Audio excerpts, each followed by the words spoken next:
Welcome to the MPFT Podcast. I'm Katie, the Assistant Director of the Communications team.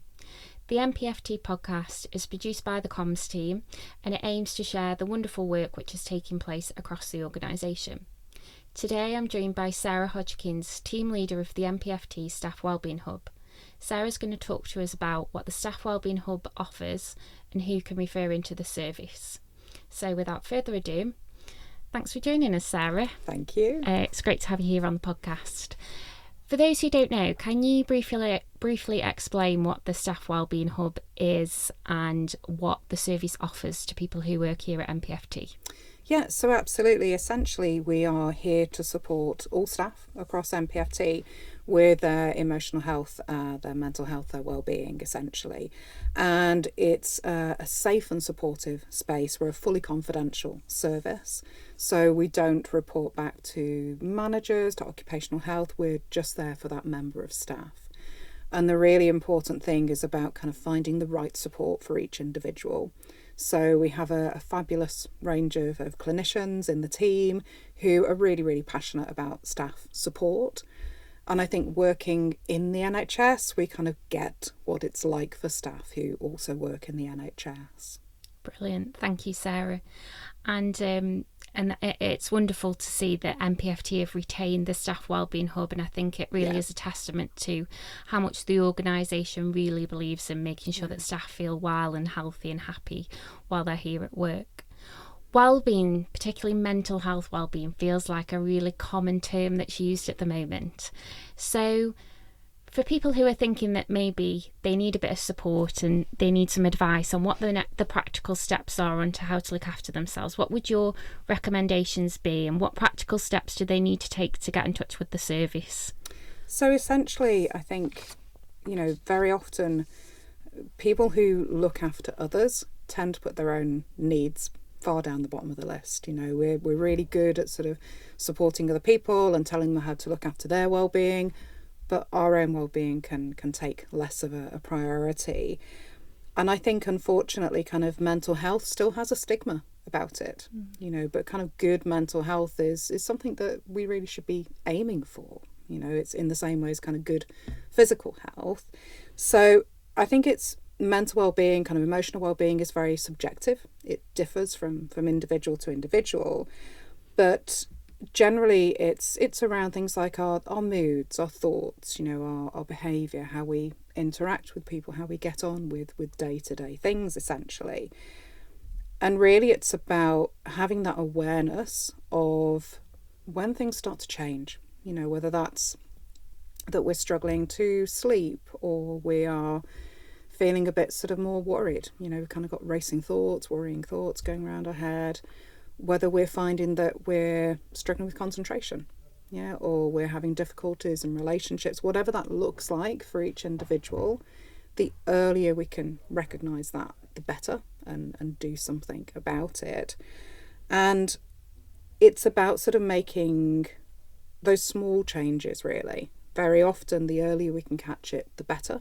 So we can make small changes, just kind of tweaks to things, because that's going to be more sustainable than trying to do everything at once or kind of leave it to a later point when we're really struggling. Thanks, Sarah. That's really helpful, and I think lots of people will probably recognise some of those symptoms, whether it's they're really busy at work or they've got a really hectic family life. So I think it's really helpful to sort of identify those signs and symptoms that maybe you are feeling a little bit burnt out. Yeah. What would you say in terms of if somebody's listening or watching today's podcast, if they resonate with some of those things that you've just listed, what are the really practical things that they can do in terms of seeking the support of your service? So the first thing is to get in touch with us. So staff can self-refer. We sometimes will get managers who will refer on our staff members' behalf because it's not easy to reach out for help. Particularly if it's something you've never done before. It's not easy to kind of make that first step. But staff can refer themselves either online. We've got a referral form that they can fill out online. They can pick up the phone and give us a call, or they can drop us an email and get in touch with us that way. And our admin support will then give them a call, get them booked in for an initial assessment with one of the clinicians. We will then sort of, following that assessment, we do it over the telephone, takes about an hour, and it's just a chance to kind of talk a little bit about what the concerns have been, how they're feeling. And then we discuss all of those referrals every week. We have a team meeting with our multidisciplinary team, and it's about finding what the best support is. So very often that will be in-house support.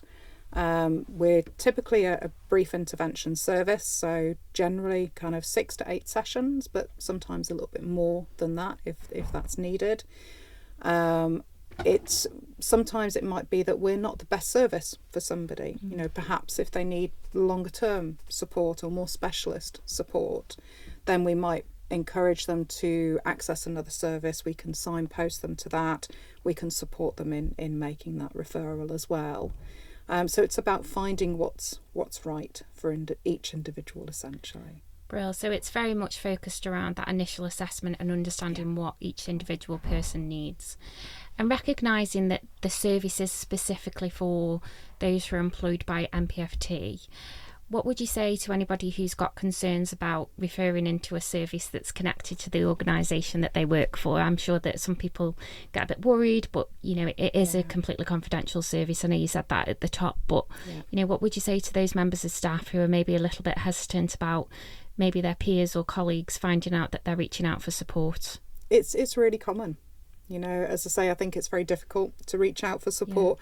Particularly, I think when you work in mental health services as well, we tend to think that we should be able to do it ourselves, that we should know how to sort these things. But sometimes we do need that support in doing it. But yeah, we are completely confidential. So, for example, our notes system that we use is completely separate to anything else. So it's only our staff that can access that. We have also supported some staff, perhaps if they don't want to kind of refer to within their own organisation, to perhaps access another service. So NHS talking therapies, you know, we might encourage them to access a service that's kind of outside of MPFT. We also have some of our team who are completely remote, who aren't even based in the area. So, you know, there's no chance of kind of meeting them. But we do the sessions. We can offer face-to-face support. We're based over in Shrewsbury, so if staff are local, they can come and see us face-to-face if they'd like to do. But we'll also do sessions over Teams or over the phone as well. So there's lots of options. Yeah, so there's plenty of options for people to consider before they kind of, you know, make a choice. And previously the service has been offered a little bit wider than MPFT, and we're in a position now where we are only able to support those who are employed by the trust. But if people are or have previously referred into the service and they're not entirely sure where they might go for that support, what would your recommendations be? There's a wide range of support out there. I mean, obviously, NHS talking therapies is kind of one of the most prominent services, I guess, that's accessible to anybody, not just within sort of the NHS. That's accessible to everybody. And again, they will offer a range of different therapies, cognitive behaviour therapy, counselling, EMDR, things like that. So yeah, if you just kind of search on the internet and sort of find NHS talking therapies for your area. We will also sometimes signpost people to sort of local organisations, sort of counselling services perhaps, or things like that again, that we know staff have used and that they've sort of worked well with, that we would feel are good services out there. Lots of places will also have like an employee assistance type service, whether that's like kind of a telephone line or something like that. So there are resources available for people who work across, you know, the wider health and social care system that we work in. And that's great, isn't it? And for listeners who aren't employed by MPFT, we would obviously encourage them to kind of seek out that support as they need it. And we have talked a little bit about the referral process, and what we'll do is we'll make sure that all that information is included in our show notes. So just before we started recording this, we were having a conversation about some of your colleagues and yourself coming in and doing some specific episodes, whether that's around sleep or feeling stressed or sort of how to make sure you're making time for yourself. So we're really looking forward to having you guys back. But what kind of would be your top sort of quick fire wellbeing tips for people who just want to take some key headlines away from today's podcast?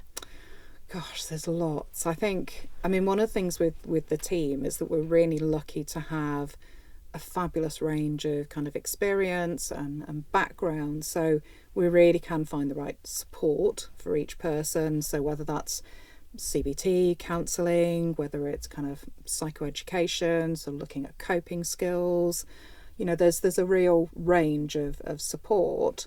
So that's absolutely part of it. But outside of that, I think one of the first things is around just actually making it a priority to look after ourselves. I think that has to be one of the top ones. It's kind of like the what they say about the airplane thing, isn't it? If the oxygen mask comes down, you put yours on first. Even though that goes against every instinct, you have to put yours on first, because if you pass out, you're no use to anybody else. So in that same way, it's about making it as much of a priority to look after ourselves. And that doesn't have to be big stuff. It could just be as simple as taking 5 minutes to actually sit and have a cup of tea.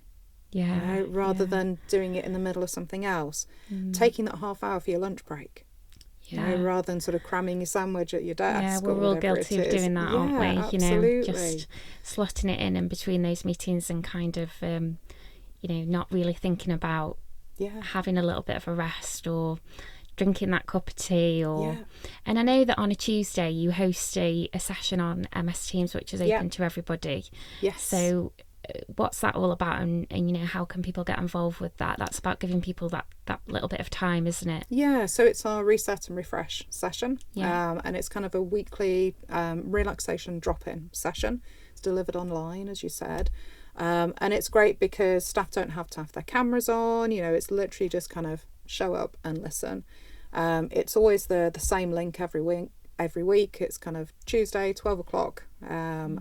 Normally about sort of 20 minutes, half an hour, something like that at the most. And we will do all sorts of different techniques. So it might be something kind of mindfulness based. It might be a breath based relaxation. It might be something more physically based relaxation.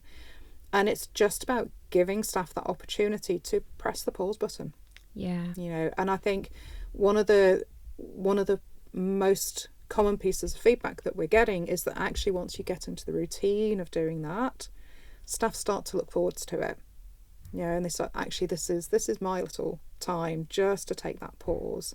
So obviously they're benefiting in the session, but then they're also learning techniques that they can use outside of the session as well. So it's about making it a priority. I think we can all do the sort of, every now and then I'll go and have a bath.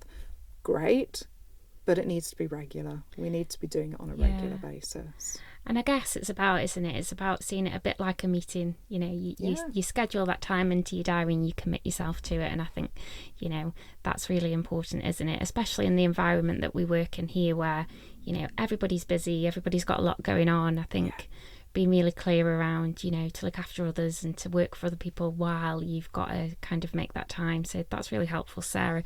And we'll include that link to those sessions on a Tuesday in the show notes. So thank you so much for joining us, Sarah, and we are really looking forward to having you and different members of the team hopefully into the studio, and we can record some further podcasts with you guys. So it's been great. Thanks ever so much. Thank you. So we've come to the end of today's podcast, and as you can see, the podcast is now being video recorded alongside our audio recording. So to watch our podcast, go to the MPFT YouTube channel and you can subscribe via your ordinary podcast provider. It's been great to have Sarah on the programme today, and like I said, we look forward to welcoming more Staff Wellbeing Hub content in future episodes. So thanks ever so much, and don't forget to subscribe.